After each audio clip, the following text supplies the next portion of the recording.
Clock is ticking. Each house we go to, each little bit of information we get, it's one step closer to finding them. You gotta stay consistent. You gotta follow the breadcrumbs. It's a game of consistency. It's a game of patience. It's a game of hide and seek. And trust me, you'll find your guy.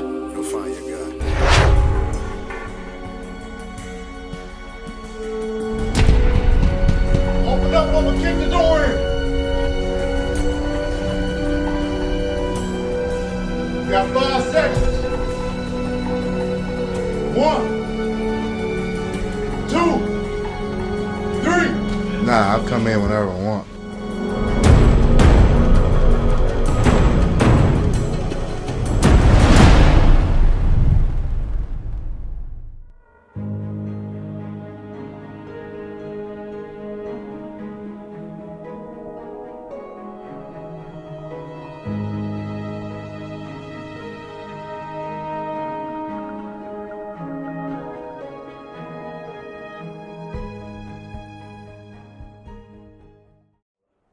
What's happening, YouTube? It's your boy BountyTank checking in.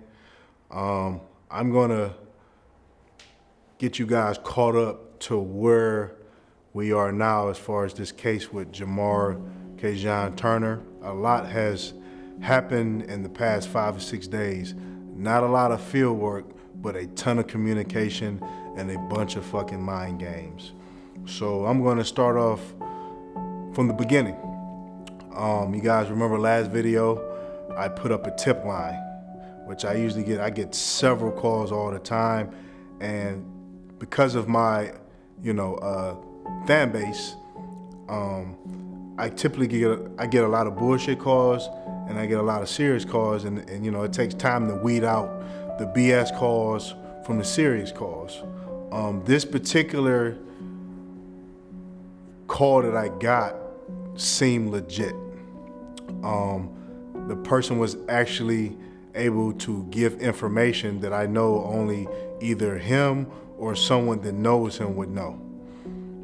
So, to tell the story, this particular, which we would call the informant at the time, gave a lot of information that only him or, like I said, someone else that's close to him would know.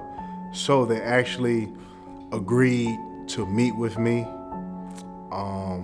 to actually show me where this person was. They guaranteed that they would bring me to the person's doorstep. They were 100% sure.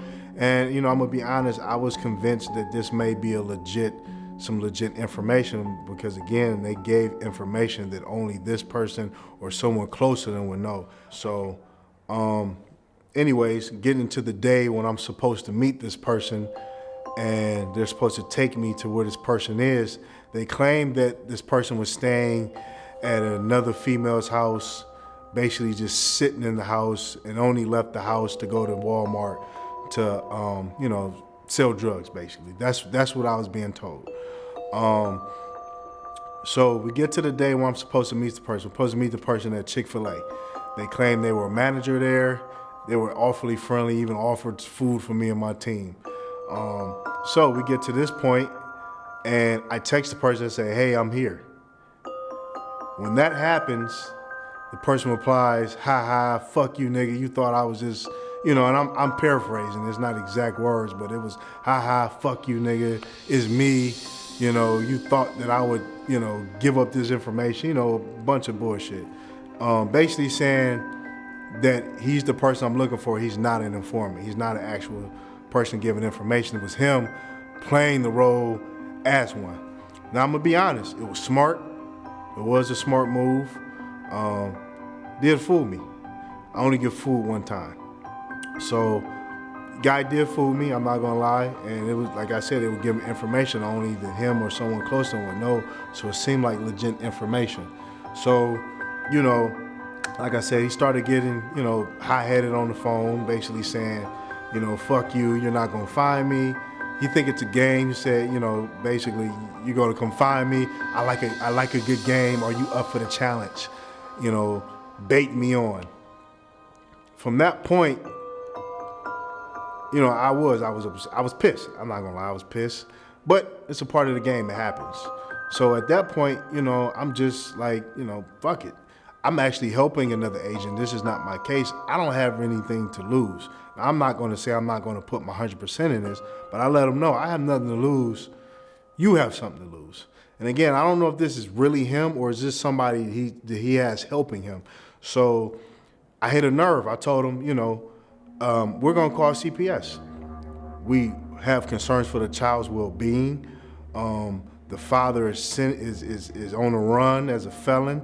The house is filthy, as you guys seen in the other video.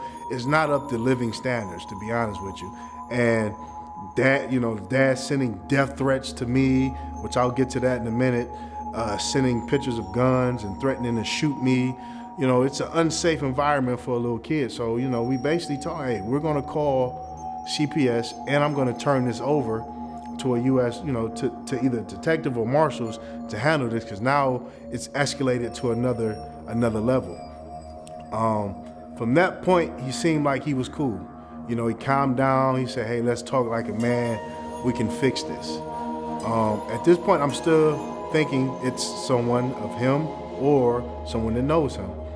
So we agrees to actually pay the money for the bond, which happens sometimes.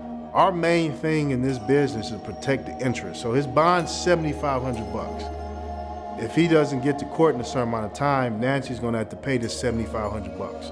Okay, so he agrees of basically giving this $7,500, which this has happened in the past, so it's not uncommon to do this. A family might say, hey, he doesn't want to turn himself in, we're gonna send you this money to cover it. That happens. And as long as the money's covered, we're fine. At some point, they'll get caught by the police at some point. But at that point, we don't care because we're protected and the money's taken care of. So he agrees to do this. He claims he's at the casino. He's sending pictures of him at the casino making money. He claims he's making it. He asked me to give him to Tuesday. So we give him to Tuesday. At this point, I contact him. I said, hey, man, you're on the clock. Either you do what you say you're gonna do, or like I said, we got to move forward on this, and it is what it is at that point. It completely changes. I start getting the feeling like this is a complete bullshit, another scam. So I send him a message basically calling him out like, hey, this is bullshit. You do what you want. We're gonna do what we gotta do. Then that's when the actual threats take place. So I'm gonna actually read to you guys verbatim what I wrote and what this person wrote as far as the threats and how it escalated. Like I said beforehand, before it got to the threats, the guy was apologetic. He was like, hey man, I was high and drunk. I sent them pictures, I didn't mean to. So, again, I thought it was legit. I thought he was actually, admitting wrong and was gonna do the right thing. What was I thinking? So,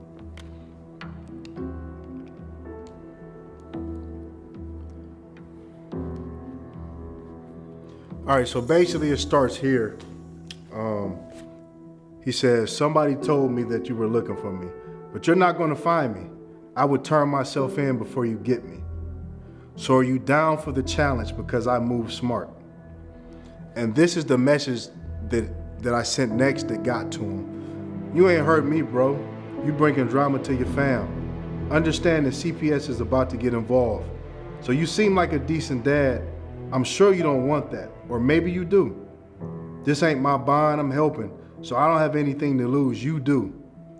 That's a heads up, me looking out for you, because you're a young black dude doing stupid shit.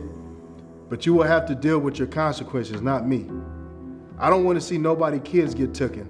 That ain't what it's about, but you're backing Nancy in the corner.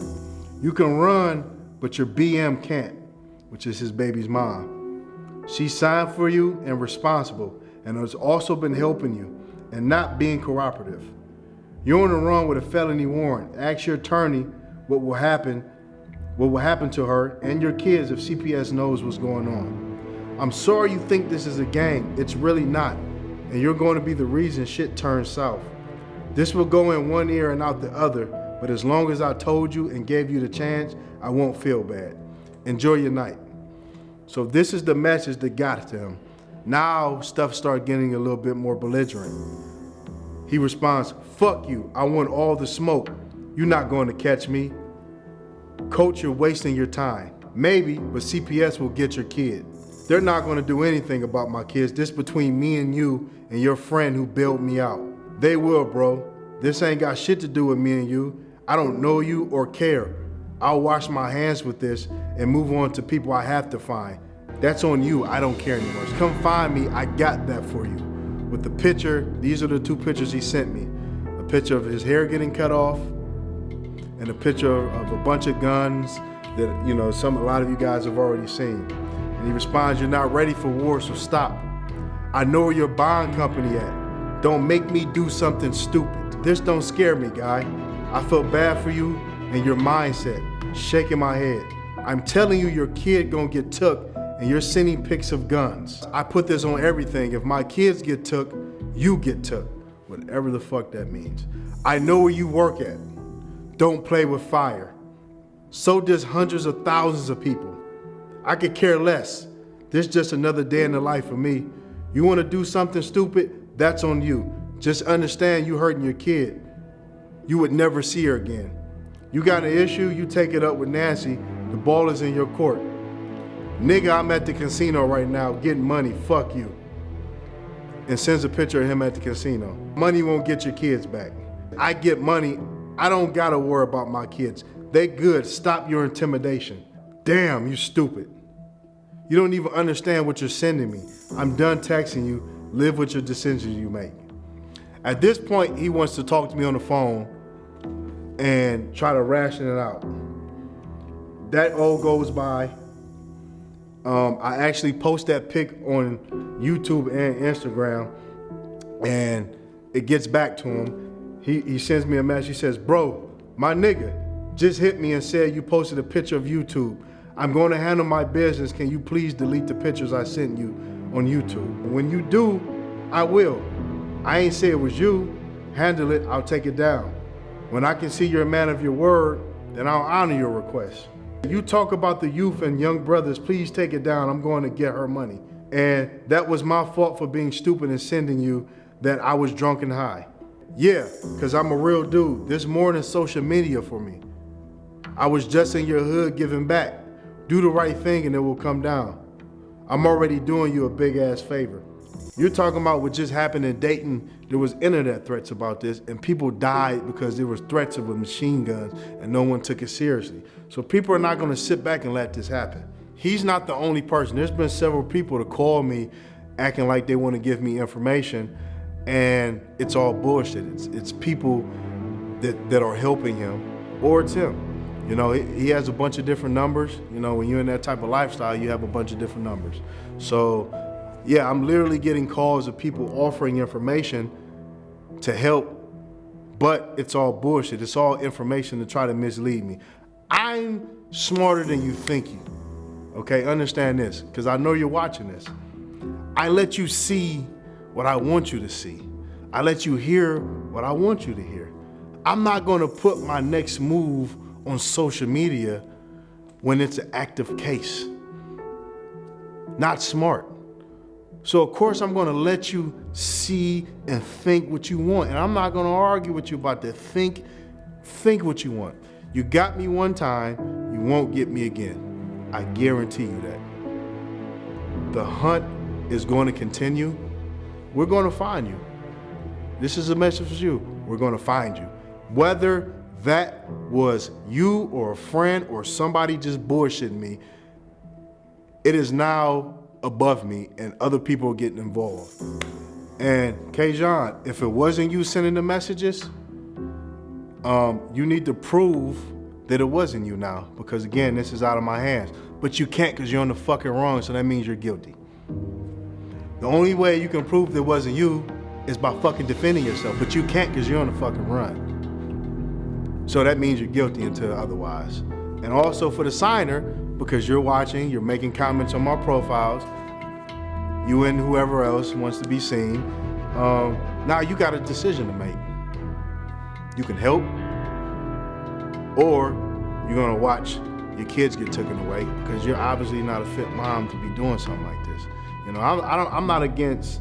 I'm gonna tell you this: if I am as a single parent, if I put myself in this situation, if I was dealing with a young lady who was on the run, would not turn themselves in, and now at this point, I'm looking like a horrible father because one, I'm living in a fucking trifling ass home. The girl that I'm with is sending death threats to officers of the court, and at this point, there's a threat for CPS to come in and take my daughter. You best believe I'm turning her ass in. At the end of the day, my child comes first. So you got a decision to make. Are you gonna pick this man over your child and your well-being? Or are you gonna do the fucking right thing? Because as a man, he would turn himself in. That's not what a man does. And I get so tired of these women, man. Like, y'all will fucking let a man just run all over you and say, fuck y'all kids. I don't get it, man. I don't get it. The kid doesn't deserve none of this. Kid doesn't. So you got a decision to make, and I know you're watching it. You got a decision to make, and we're gonna have a conversation in person here soon. It's up to you. You gonna sacrifice what's going on in your home and your kid? You're already getting evicted. I mean, your life can turn for the worse. Or you wanna fucking convince him to do the right thing or give his ass up. It's up to you. It's out of my hands now, and the ball is in your court. Some women are just ride or die. You know, you got arrested with him, Taylor. You lied to the cops. You got a charge for obstruction. And you also have a warrant, which I didn't know that. But now I do know you have a warrant. So both of you guys are pretty much on the run. Let's see what you do. Are you going to choose this life in him? Or are you going to choose doing the right thing for your kid? Which one? Because now both of you can be arrested.